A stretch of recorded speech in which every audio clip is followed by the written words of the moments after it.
What is up, you guys? My name is Kenneth. And my name is Hazel, and welcome to our very first Table Talk Thursday, the first of many more Table Talk Thursdays, where we're going to bring up a whole bunch of topics for you guys in this journey together. And today we're going to be introducing to you guys our first series, which is called Taking It Back. That is right, guys. We are taking it back. Now, what are we talking about here? We're going to tell you. In this series, guys, we're going to really be exploring what God meant by relationship.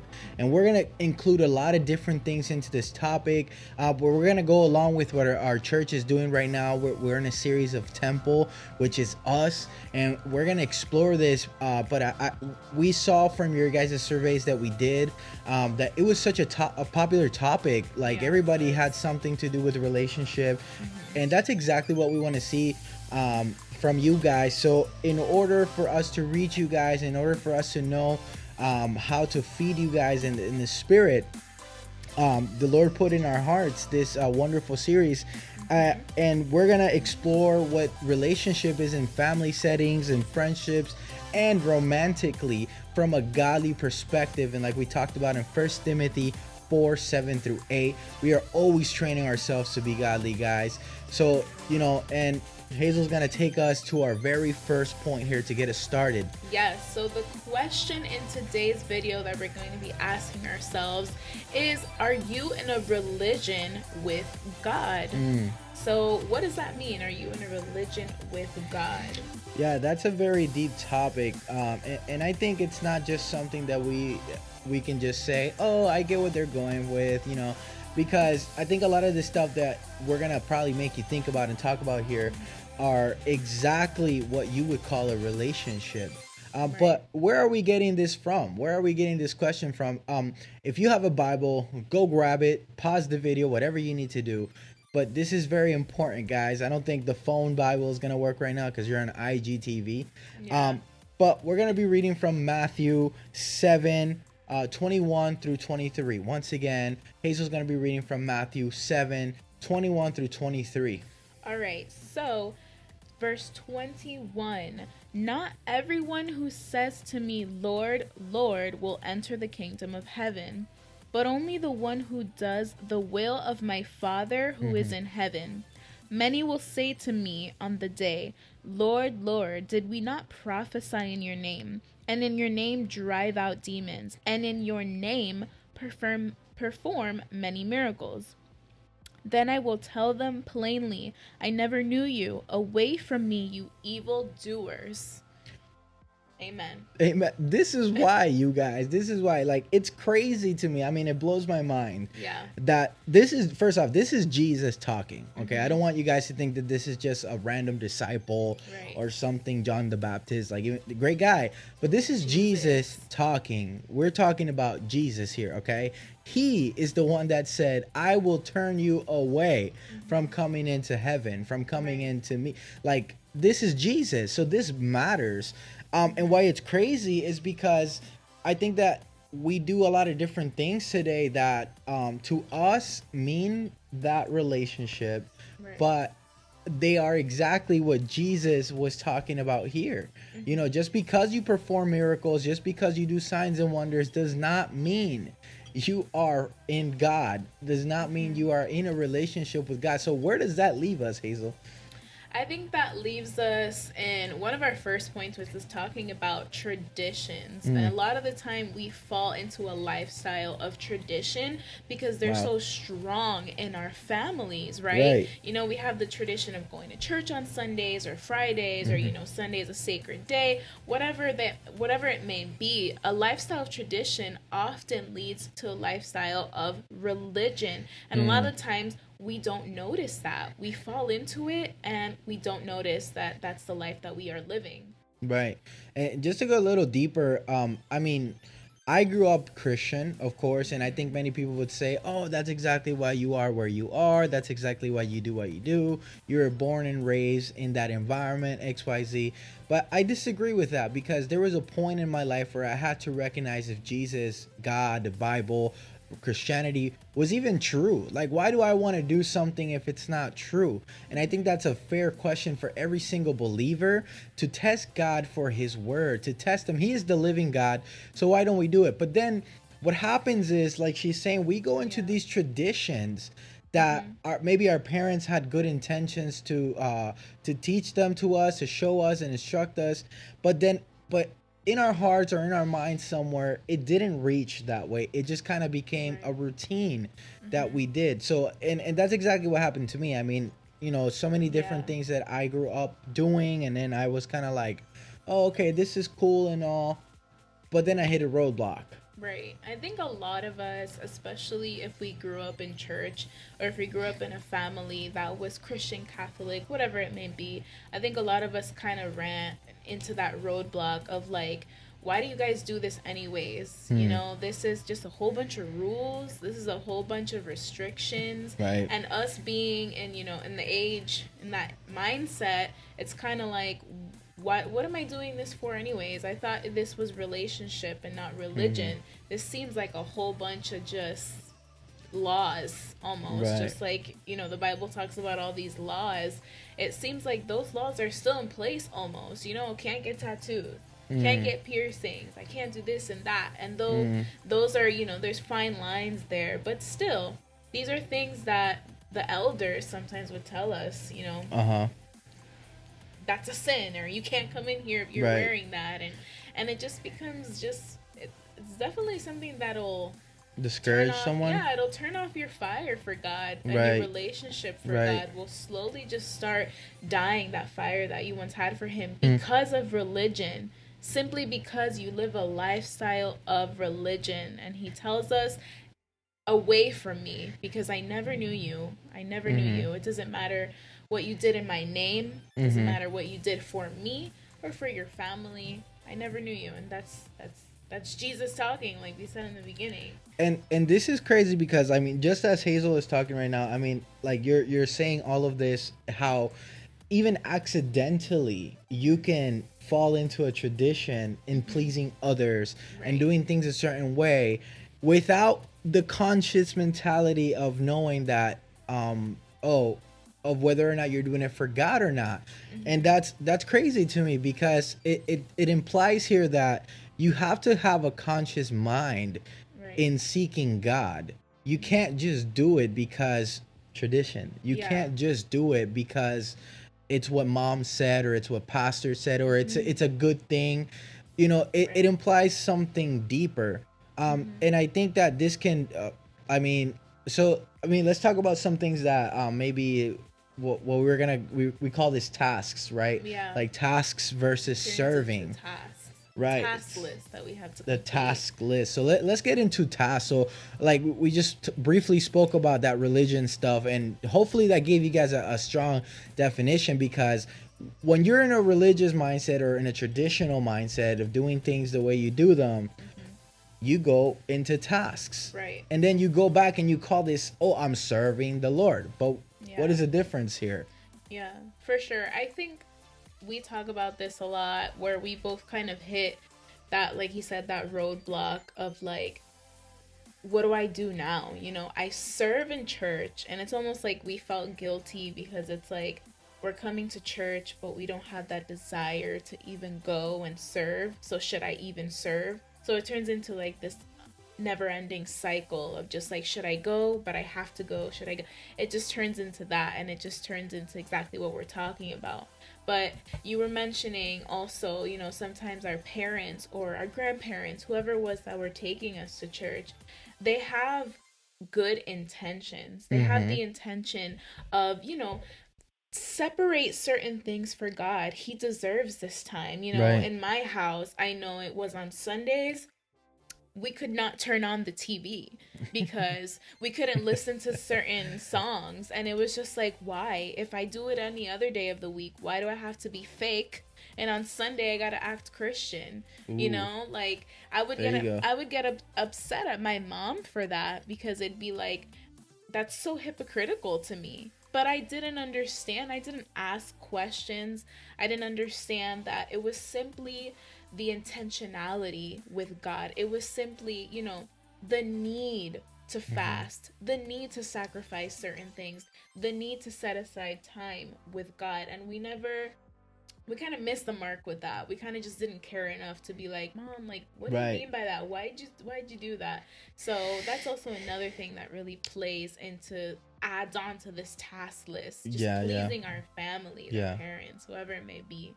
And that's really good because I think that a lot of times we act church so Yeah. that people see that we have a spiritual life. Yeah. Like we literally act church so that people Mm-hmm. see we have a spiritual life. And that's dangerous. And she mentioned a point there that sometimes we don't care enough. Mm-hmm. And that is I think that is the most relevant thing in our like society today, in the generation that is in today. There's this word, and it might be familiar to some people, maybe not, and we've talked about this, but it's this concept of religious lethargy. And just to give you guys a very brief definition of that, it's basically saying when you just don't have the motivation to care enough about something. So this mindset of religious lethargy is something that literally we have today. Like people just don't care enough to really go deep into what is true, to seek truth. They just want to do them. Yeah. They just want to do them. And then it goes into that like, oh, let me just act church so that people see I have a spiritual life. Yeah. Let me go to church on Sundays to collect blessings. Yeah. Or because I had a fun weekend, so I got to go to church on Sunday. Mm-hmm. And we were talking about the other night about self gratification, Right. about the things, Right. the self gratification that we get when we serve, Mm-hmm. what we get when we do things in church. And then Mm-hmm. we start to question, oh God, I've done all these things in church and I've sacrificed my personal time and I gave all my tithes and I did all these things for you, for the church, for the pastor. Where's my, and the glory, essentially you're kind of asking for the glory to go on you. Yeah. Yeah. And then we try to say, oh, it was God, all glory to God, this and that. But in the mix of it, you're simply just trying to self-gratify yourself, Mm-hmm. to feed into that religious lifestyle that you have, Right. to feed into that act, into that facade of acting church, of acting Christian. And a lot of times we're so blind to it. We're so blind to it because we're so stuck in that lifestyle of like, I completed a certain task this week. I did my devotionals. I worshiped, right? I raised my hands at church. I Right. said a comment Right. in the study group, whatever it may be. So, I checked off these personal goals that I have for myself and I feel good. And that's Yeah. pretty much, that's how people are living nowadays, I'd have to say. Christians, a lot of Christians are living like that. Yeah, and we do that. We do that all the time, and it's just society. It's just us. That's literally us, and it's. I hope you guys are seeing how much. I mean, I'm guilty of that. I'm not saying I'm Yeah, any we're all better. guilty of I this. think that this is something that I can comfortably talk about because I've done it.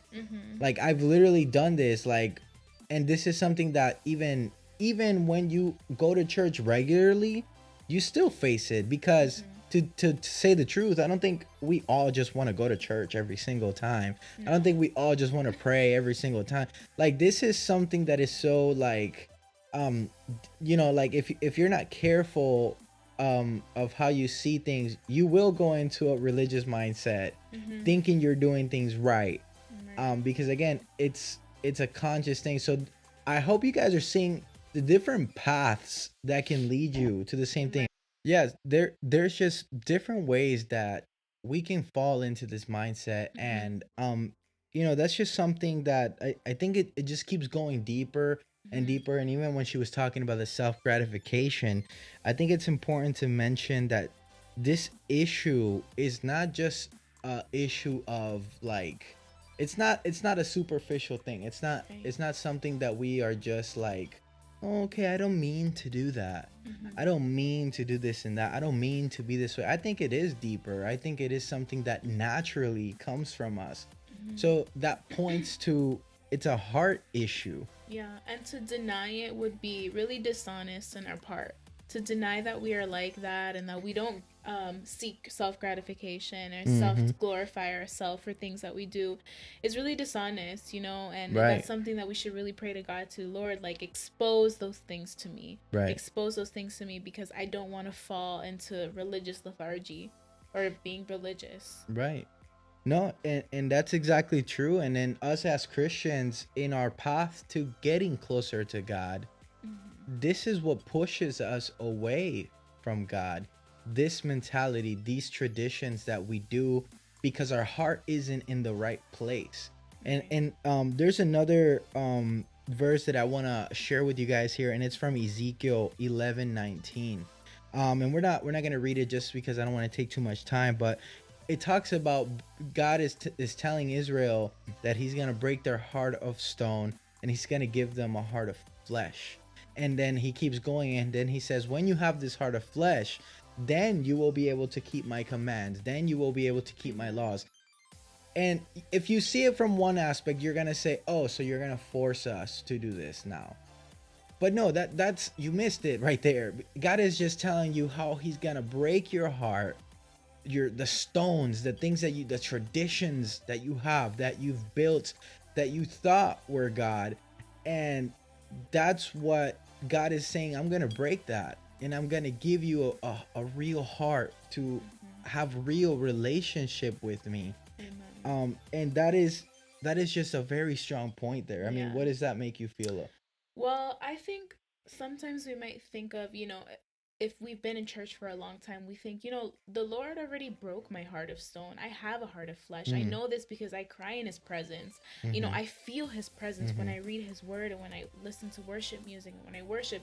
But that is not, we're not exempt from that, those that have been in church for a while, because we were talking last night that sometimes pebbles form in our mm, hearts, and yeah, pebbles are just small rocks, right, right, that build over time and over time and over time. And that's why it's important every single day mm-hmm, to pray this to God every single day. It doesn't matter how long you have been Christian, it doesn't matter how deep you think your right, relationship is with God.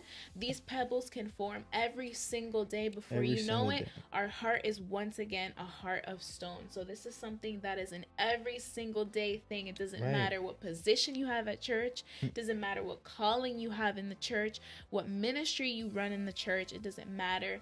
This is for absolutely everybody every single day.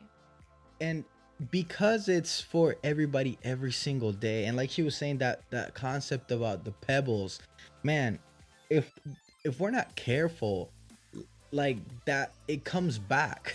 It comes back. And in Galatians 5:16 through 17, it talks about crucifying your flesh every single day. Mm-hmm. So it, again, this is why you can't think of church in a religious mindset. You can't think of God in a religious mindset, because the moment you do that, you failed at having a relationship with God. The Yeah. moment you said to yourself, I have to go to church because I have to go to church to receive this, to get that, Mm-hmm. to be able to feel good, you missed the mark. You Right. missed the mark completely. It's not about going to church. That's not, God does tell us to congregate and Mm-hmm. come together, and that is an important thing for our Christian life.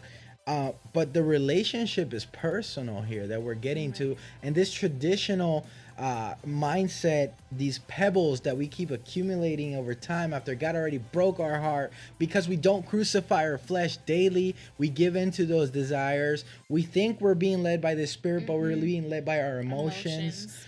Like, this goes deep, guys. This goes deep, and that's why I was saying in the beginning that you need to have a conscious mind about it.